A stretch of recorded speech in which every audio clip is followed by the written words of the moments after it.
How are you doing, bro? I'm good, bro. Yeah, I'm doing good as well. So, I've been wanting to ask this question, right? You see, normally Africans, we have a lot of Africans that move to the UK, to the Western world. Yeah. You see that Canada, United States, or Europe, right? Yeah. But why do Africans try so much to move to the Western world? What do you think? Why do you think people or Africans, a lot of Africans move to the Western world so much? Like, yeah, that's what I've been wanting to ask you. Well, first of all, I can only talk categorically, vehemently, on my own experience. Vehemently, I like that word. About my own experience. Okay. My own reasons, yeah. Mine was because of complacency. I felt like I wasn't reaching for what I could do, my full potential when I was in Nigeria. I was doing a lot, yeah, but I knew I could do more. I just knew it, that I could do way more. And I felt limited because one, I looked around me and most people were not, trying to reach to the level I was trying to reach. Okay, I don't want to interrupt you, but the thing is, Yeah, sure. right now you're just talking about the advantages Okay. of moving to the Western Oh, world. you want me right? to talk about what made me move? What made you in move Nigeria? Okay. from Nigeria Okay. to the UK, right? Okay. And then we will talk about the disadvantages on you being in the UK. Okay. Yeah, so let's start from there. Yeah, in Nigeria, first of all, the freaking power supply issue, bro. Bro, look, I have a compilation of videos on my laptop where I was shooting and the lights went off, bro. I have a lot of videos like that. So I'm going to post it one day. That was a huge issue. Even though I was trying to solve it, having a solar inverter and whatnot, but still, it was pissing me off. The fact that it was an intentional thing that our leaders were doing, right? I knew it. So I was like, I can't stand for this. I wanted to go to a place where I'll flourish because I really believe that you have to have your motivation inside and your environment also has to motivate you. If it's only coming from inside, you would fall into the depressive states most times. But if the people and the environment around you is also leaning towards what you want to do, yeah, you are more likely to achieve what you want to do. So the power supply issue was one big thing. And then the police brutality. Why do Nigerians have problem with power supply issues? Because every single Nigerian that I've been talking to don't even get will me just tell me started, that. bro. And then the I don't know how to put it. I don't want to call it police brutality, but it's more of the outlook of young people that are doing well in Nigeria. It is a constant war. It's a constant extreme sport. As a young, good-looking person, you dress nice. Oh my God, you're a target. This is a very big problem for Africa. I think in Ghana, but we don't have police brutality that much. Okay. But the thing is, what about harassment? when you are young, right, and you have money, like let's say you are driving a nice Range Rover, or like you've got money at the age of 28, 27, right? In people's mind, they think that probably this guy is a scammer, or like this guy's doing some jujutsu, that African mentality, right? To make his money, a lot of that. But when you move to the Western country, it's way different. Someone can be 18 years old or 20 years old and be cashing out big time, Facts. like making a lot of money. Understand? And the thing is, normal. nobody gives a fuck here, bro. Nobody cares. See, that's what I've been trying to say. I saw like 15 Range Rovers on the way here, bro. Look, Nobody cares. nobody cares.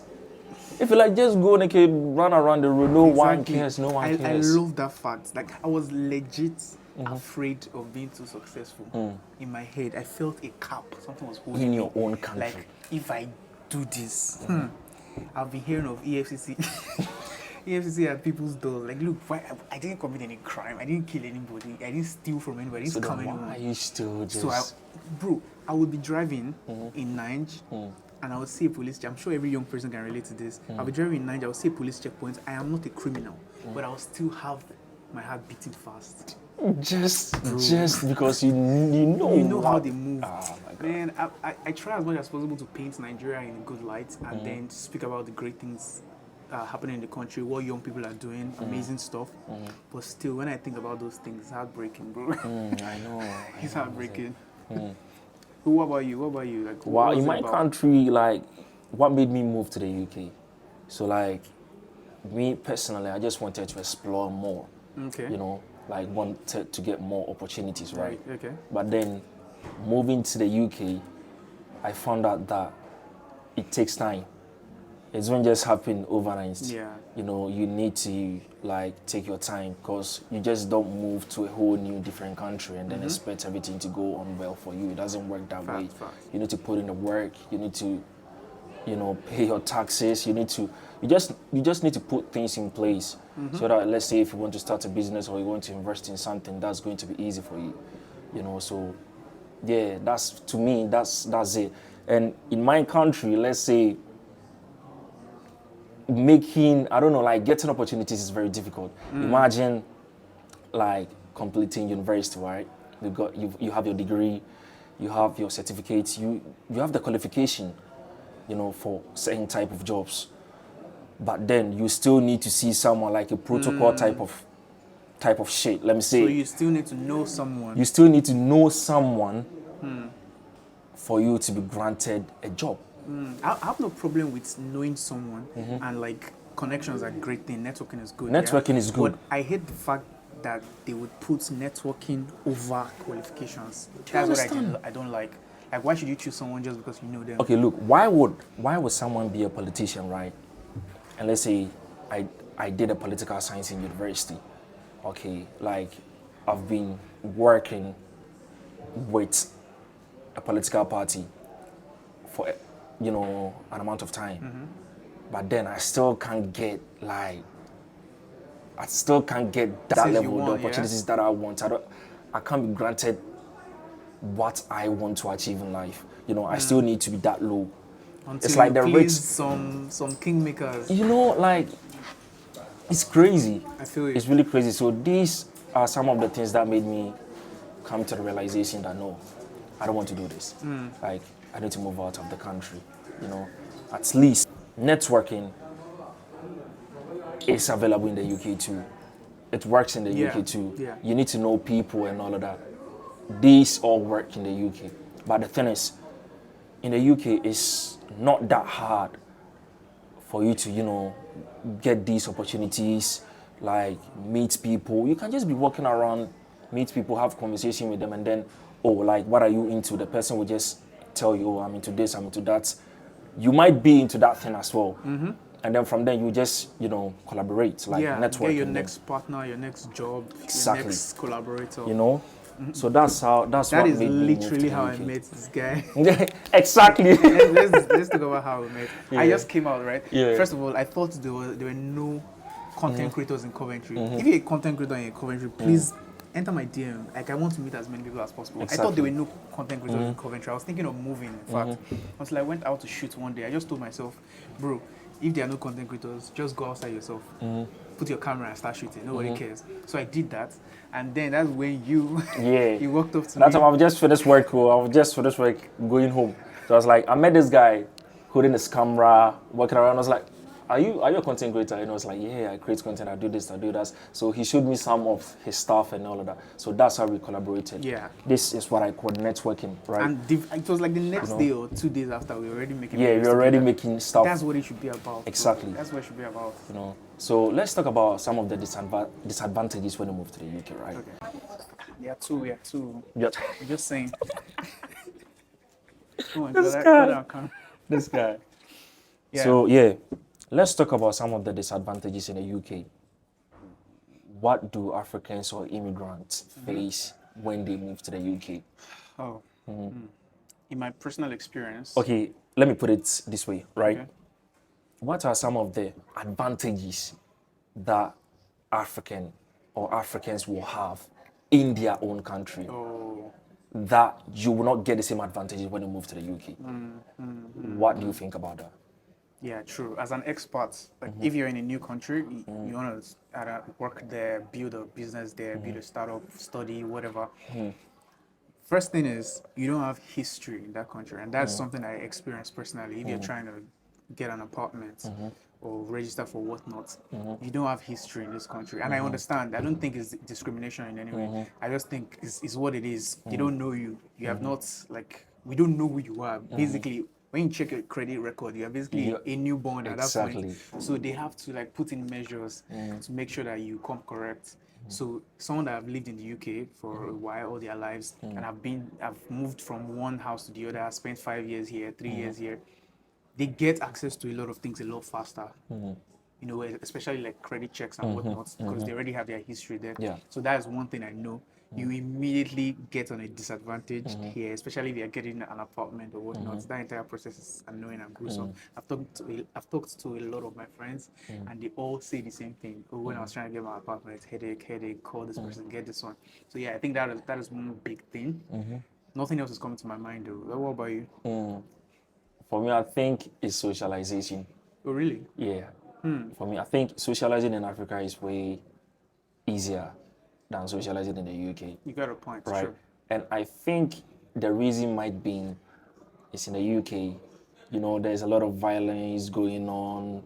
This guy stabbing that guy, gang violation and all of that. I think it's because of that. And people don't really want to talk to you or socialize with you when they don't know you. Oh, true. But the crazy thing is, how only socialize with people when you meet people, right? Let me put it that way. Yeah. So you can't just be there and be wanting to socialize without meeting people. But then, so let me tell this story. I had one friend, right? He was telling me the other day, like, I really want to socialize with people, but at the same time, I don't want to talk to people. And I'm like, are you listening to yourself? That's crazy. That is really crazy. How are you going to do it? Because like, you need to talk to people to socialize with people. You need to put yourself out there. And it's scary. I get it. Especially That's scary a lot. Yeah. But still, bro, look. You'll be lost and forgotten in a country like this where everyone is busy. If you don't intentionally put yourself out there and actually connect with people. Exactly. That's facts. Yeah, so I think socializing is a big problem in the UK, whereby a lot of people don't, and we are living in a multicultural society, right? Where, everyone wants to talk to their own people and all of that, So I think that is one of the main reasons why people find it very difficult to socialize in the UK, So to me, I think that is one thing that Africans have where UK don't have, or the Western world don't have. Yeah, it's so easy. Like where I was living in Nigeria before I moved, all my neighbors were friends. We're all friends. Look, we come into each other's apartments to play Xbox or to chat shit about. You understand? In my country, like you'll be living in a compound now. Let's say in a compound, right? Then you'll be like, "Oh, Charlie, can I get salt?" And then you just bring it to it's you. More like of a community. It's like a community, You don't get that here, bro. You don't get that in the UK, nah, right. Which makes it more scarier. But then, when you move to the UK, that's when you're going to realize that you are missing something. You'll be like, "Oh, if I move from Africa to the UK or to the Western world, I would never miss Africa." Bro, you're lying. Bro, you're lying to yourself, bro. It hit me one day. I was Serious. Like, I miss a lot of things. You will miss a lot of things, trust me. Trust me. For me, especially, what I miss the most is, it sounds bad, but I don't know, it sounds very bad. Yeah. I miss the slight lawlessness of it. The fact that someone can move mad and I can react immediately. You want to be stupid? You can't do that here. Those little things where you can actually respond. Exactly, yeah. I miss things like that in Nigeria. Here, you just have to calm down and think about things. Yeah, because call the police. Yeah, because in Nigeria, you would want to take care of it right there. Right that day. You see, when a thief is being caught in Nigeria or in Ghana, by the time the police or like the thief is gone, the CIA or whatever get there, the thief has already gone through a lot. But you don't get that in the UK. That's why we have a lot of like violence and all of this. Come to Africa, you get factory settings for your mind inside. Make a top PGs for you understand. Yeah, so these are some of the things that really makes me miss Africa, right? Makes me miss my country, Ghana. So yeah. Speaking of pidgin, like what are there are similarities between Nigerian pidgin and let me tell you something. Nigerian pidgin is way deeper Really? than Ghanaian pidgin. Let me tell you something, bro. Nigerian pidgin, bro. Ah, that's Trust crazy me. stuff. Nigerian pidgin is so. Sometimes I'll be talking. Let's say if you start speaking pidgin, right? You really dig deep, speaking like deep pidgin. Yeah, normally pidgin I will are my struggle language. to, Oh, you struggle to understand. follow, yeah? Yeah, Okay, I struggle to follow. I think it's the specific words. Even within Nigeria, some Yeah. parts of Nigeria, they use specific words when they're speaking pidgin, and some others use specific words. And then, personally, I like the way Ghanaians speak pidgin. Some songs I listen to, like Ghanaian songs or like Ghanaian artists, I like the way they speak. I just like it. I like the vibe. Exactly, like it's just the pidgin is so open and easy to understand, right? Great. Like it's easy to understand. I think Ghana and Nigerian have this Yeah, similarities, right beside each other. Yeah, exactly, they are just right beside each other. So yeah, the thing that keeps it differentiated is the keepers quarreling every single day. Yeah, Is the Ghanaian and Nigerian that's jollof and all maybe of that. one day maybe we'll just make You need to try entire Ghana episodes. jollof, Let's not go into that conversation. You need to my bro. try. Look, Thank you very much. Let's not talk about that, bro. What? Let's not get into it. Of course. So yeah, as I was saying, right, I think socialization is very important, and that's one thing we Africans always miss, when we move to the Western country. What's your perspective? What do you think about, what do you think you can do about it? No, what do you think? We can't literally do anything about it, because we kind of can, because in Birmingham, for example, there is Adobe has a community. People that use Adobe software, creatives, creators, artists, come together for an event or the other, and we get to know each other.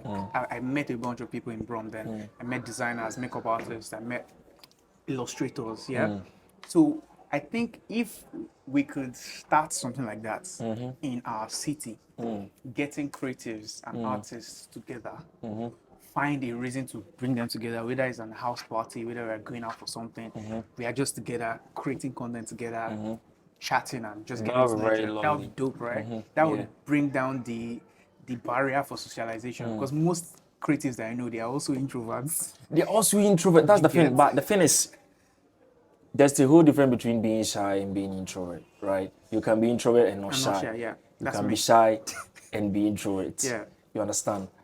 So the thing is, you meeting other creators or meeting people in what you do, in a specific field that you are into, or into what you really want to achieve, will actually boost your confidence to, create more. Yeah. And put the shyness away. So I think and collaborate more with people, be open more, and all of that. Yeah, so that's what I think. Awesome. My bro, Charlie.